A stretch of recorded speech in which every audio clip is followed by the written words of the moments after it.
এই ঝড় বৃষ্টির সময় দ্রুত কালেকশন করার দরকার।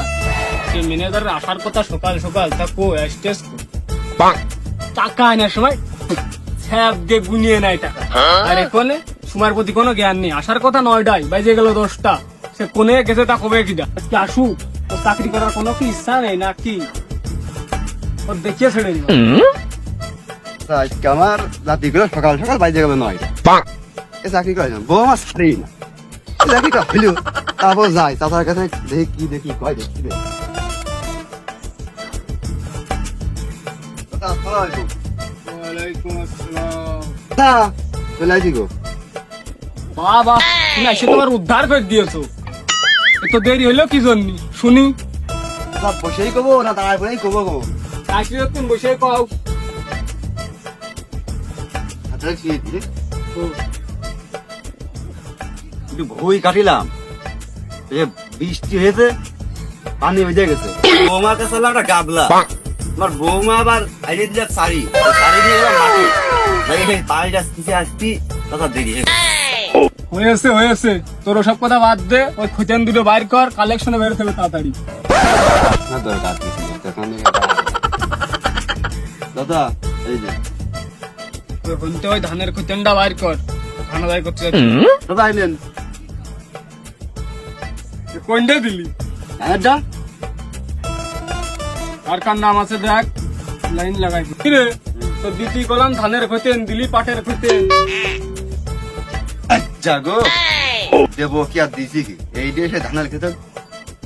হয়তো সব বাদ দে, দেখ কার কার নাম আছে পড়ে ফেলা। দাদা দাঁড়াও, কালকার নাম আছে দেখি কিন্তু দেখি। চাচা, খালি ওই মুটা গুলো নাম কই নাকি? কও কও। ইফতিয়ার 5,000 5 মন ধান, তারপরে সত্তারি 10,000 10 মন ধান, বৈদ্য 15,000 15 মন ধান। খালি কোন দিক যাওয়া যায় আগে? চাচা, এগুলা মোটা কাস্টমার তো ওই জন্য আগে করলাম, আরো তো আছে ছোট ছোট কাস্টমার, ওগুলো করে দেখবা না। খালি প্রথমে কার বাড়ি যাওয়া যায়? চাচা, সত্তারের দিন দেখলাম গাড়ি দিয়ে ধান নিয়ে আসি, খালি ওর বাড়ি আগে যায় দেখি। শোনো,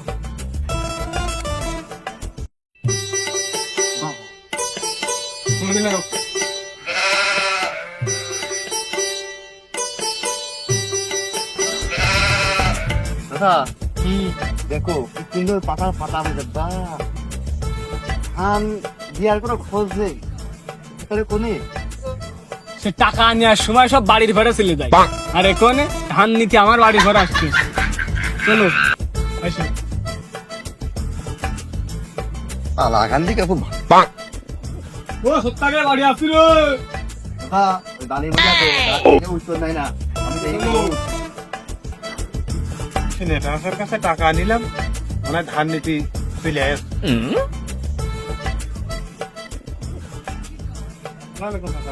ওয়ালাইকুম আসসালাম। কি রে, ধান ঝেড়ে পোয়াল ফলার মাথা মেরে ফেলাইছিস, আর আমার ধান দেওয়ার কথা মনে নেই নাকি? আচ্ছা, ওই কথাকে আমি ভুলি নাকি? দাদা, বস্তা লোড দিয়ে ধান দিয়ে দিয়েছে, আল্লাহ ধান ধরে কাজ। কথা আছে চাচার সাথে, আর তুই উঠে এলে ধান দেখতেছি। তোমার সামনে আমার তামসা তুই তো বেশি বুঝিস, লাভ মারি সিঁড়ি পেরে উঠতে গেলি। ওর সাথে কথা আসছে, ওর বাড়ি আইসি ধান নিয়ে চলে আসছি নাই, তো দেখতে গেলি কেন?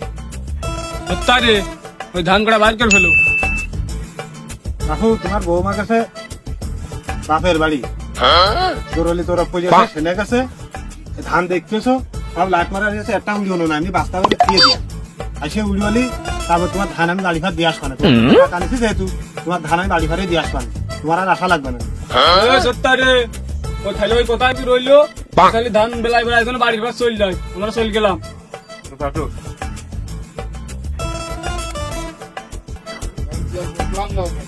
চাচা, যাচ্ছ যাও, ধান যদি তোমার 5 মন দিবা নে, 3 মন ছিটিয়ে দিয়ে আর 2 মন ধান দিয়ে ভাজায় দিয়ে আসবা না। আমি সব থেকে কম না, টাকা নিছি বলে ধান ঠিক মতো দিবে। শালা কোথায় রে, আমার সাথে কইলে খারাপ দেবা।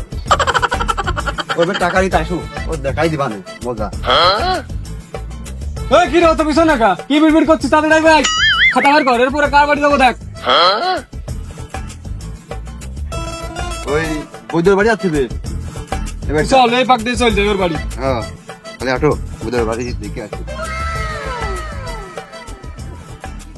দাদা ও যে বৈদ্যর বাড়ি। চলো যাই। এ বৈদ্য বাড়ি আছিস নাকি রে? আসো বাবু আসো, বাড়ি আসি। বৈদ্যর বাড়ি কোথায়? ধান দানি যাচ্ছে না? চাষ করেছে ধান তো হবে। হ্যাঁ রাখো। এই বৈদ্য, তাহলে কথা মনে আছে? জি মনে আছে আমার। বাংলা ছবিটি তুমি দেখেছো বৈদ্য? ডিপ জল জোর ধর্ষণ করা। আজকে দেখবা এই রিপন মেরেদারের জোর করে ধান আদায় করা। তামসার বাড়ি থেকে জানি আমি করছি সাদার সাথে কথা। তামসার তো বাড়ি আসবে কিছু না। চা তামসার মধ্যে থাকবি, বেশি বাড়তে যাবি না। আবার অপমান। আরে আমি ওর বুঝে আসছি। এই বৈদ্য, টাকা নেওয়ার সময় কার সাথে যোগাযোগ করিলি?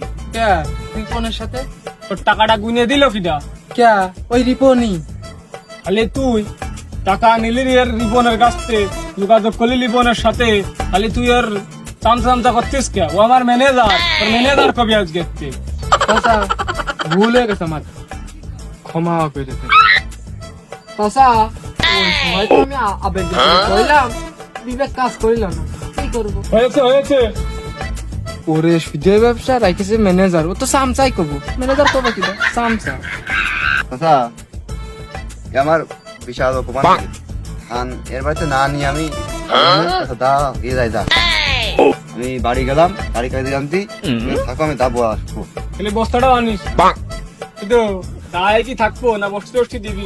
চাচা মনে নিয়ে দাঁড়াইছিলেন, আনতেছি আনতেছি আমি। চাচা আসেন।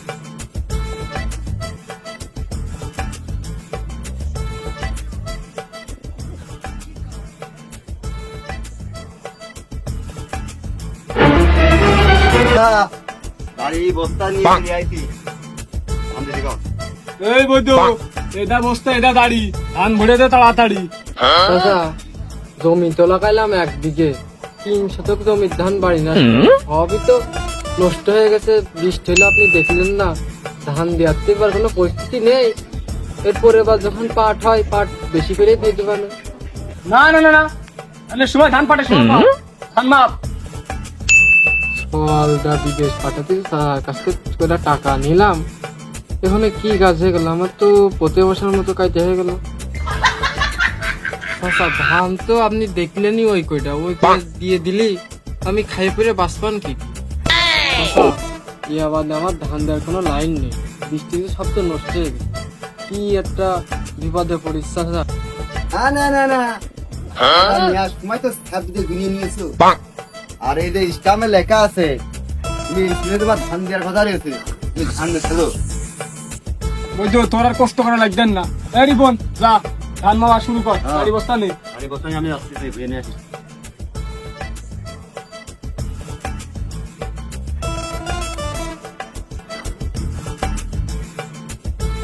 চাচা তুমি আমাদের মহাজন চাচা, তা তো না দেখলি তো আর হচ্ছে না, আমার বাঁচতে হবে।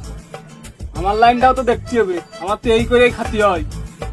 আমি তো বললাম এবার তো ধান হয়নি, ধান সব বেঁচে গেছে। পাটের সময় পাট বেশি গেছে ধান করে নিয়ে না চাচা। বৈদ্য, ব্যবসার একটা মৌলিক নীতি আছে, তুমি ওসব কান্দাকাটি করলে হবে না নে। আমার ধান যা পাওনা আছে তা আমার নিয়ে যেতেই হবে, নাহলে আমার খুব সমস্যা হবে না। আমার এই করেই খাতি হয়। দাদা ওই লাস্ট যে বছর ছিল নিয়ে আলাম কোথায় কোথায় আটো অটো ধান সব ঠিকঠাক পাবে নিছিস তো? চাচা ধান করে নিয়েই গেল, একেবারে নিশ্চয় করে দিলাম। যত যা সমস্যা আছে কোনো সমস্যা নেই, তোর এই মহাজন আছে। তুই আমার বাড়ি যাবি, টাকা নিয়ে চলে আসবি, তোর তো সমস্যা কিছু। যা পাই তাই নিয়ে গেল, বুঝিসনি? বৈদ্য, মাছ ছাড়বি না লাঠি খাবি? চাচা তুমি আমার নিশ্চয় করে দিয়ে না, নিশ্চয় করে দিয়ে না।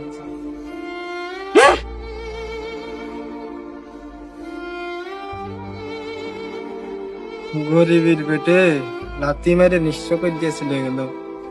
ক্ষমা পাবি না রে, তুই ক্ষমা পাবি। এটা বানানোর মূল উদ্দেশ্য হলো সমাজ থেকে সুদ ও ঘুষ নির্মূল করা। বর্তমান আমাদের সমাজে সুদ ও ঘুষের পরিমাণ খুবই বেড়ে গেছে। আমরা জানি সুদ নেওয়া এবং দেওয়া দুটোই সমান অপরাধী। বর্তমান সমাজে কিছু লোক দারিদ্রতার কারণে টাকা ধারের জন্য মধ্যবিত্তদের কাছে যাচ্ছে। সচ্ছালীরা তাদের এই সরলতার সুযোগ নিয়ে চড়া সুদে টাকা ধার দিচ্ছে। এতে গরিব মানুষের খুবই অসুবিধা হচ্ছে, না পারছে মূল টাকা দিতে, না পারছে সুদের ধান দিতে। আসুন আমরা সবাই সমাজ থেকে সুদ ঘুষ উঠানোর উদ্যোগ। আমরা যদি সবাই একত্রিত হয়ে কাজ করি তাহলে সমাজে আর সুদ ঘুষ থাকবে না। আসুন আমরা সুদ ঘুষকে না বলি, সুদ মুক্ত সমাজ গড়ি। সবাইকে ধন্যবাদ।